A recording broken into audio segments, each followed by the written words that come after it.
Middlesex kept alive their hopes of entering the knockout stages of the Royal London One Day Cup after beating Essex in a thrilling match by 4 runs at Lord's.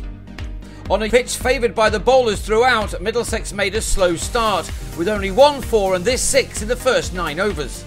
Paul Stirling struck that but was out for 17 as he was taken behind by James Foster off Graham Napier. After 20 overs of the innings, the home team had done well to get to 85 for 1, Nick Gubbins and Sam Robson doing plenty of running with boundaries such as these at a premium. Robson struck only 1 4 in his 41, his innings ended by Daniel Lawrence with a catch off his own bowling. The part-time spinner had more to celebrate in his next over as Gubbins was stumped for 21. And the score read 101 for 4 at the halfway stage as George Bailey gave Lawrence a 3rd wicket in the space of 11 balls with an LBW, the Aussie out for 4. By the time he got to 40 overs in, there had been only 7 4s and 1 6, James Franklin and John Simpson realising that this was not going to be one of those days when the cricket ball was hit to all parts of the ground.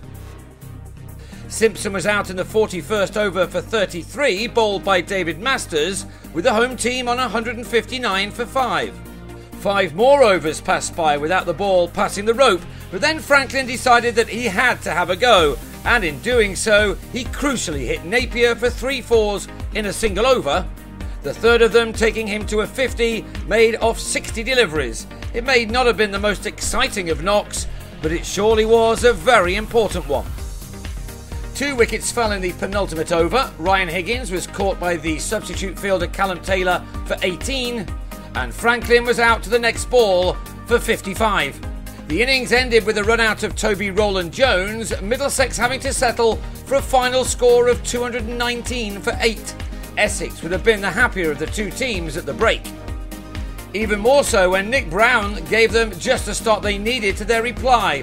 While Middlesex had hit only 12 4s and 1 6 in their 50 overs, Browne quickly helped himself to 8 of his own in the first 6 overs of the Essex innings. Browne initially dominated an opening stand with Tom Westley, who also began to find his range as these 2 knocked off 57 of the runs in 11.5 overs. At this stage, Middlesex seemed certain to be heading out of the tournament. But things just began to turn a little once Roland-Jones had Westley held by Gubbins for 18. Browne, though, completed his 50 with a 6 being added to his 9 4s, his half-century completed off 56 deliveries. Middlesex needed him out. But he was still there as his team reached their 100 in the 22nd over.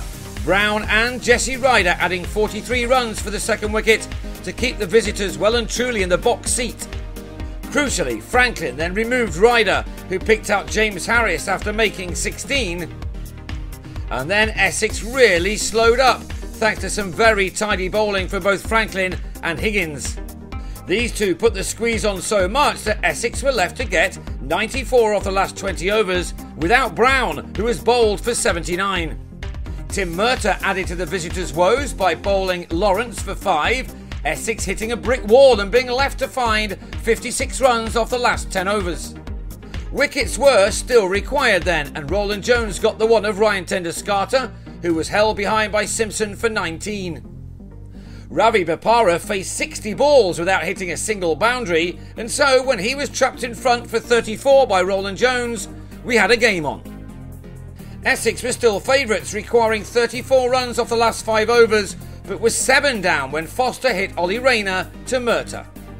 Roland-Jones then grabbed his 4th wicket, Napier the man to go for a single, with 34 now needed off 24 balls. It had been a magnificent fight back from the home team, who now needed to see the back of Ashar Zaidi, the man who did so much damage at this ground in the T20 last week. He and Masters took the target down to 11 off the last over. With Roland-Jones bowled out with figures of 4 for 40, Franklin decided to bowl the final over himself, and with his first ball, he had Zaidi LBW for 21. The over went for only 6 runs, and from nowhere, Middlesex had done it.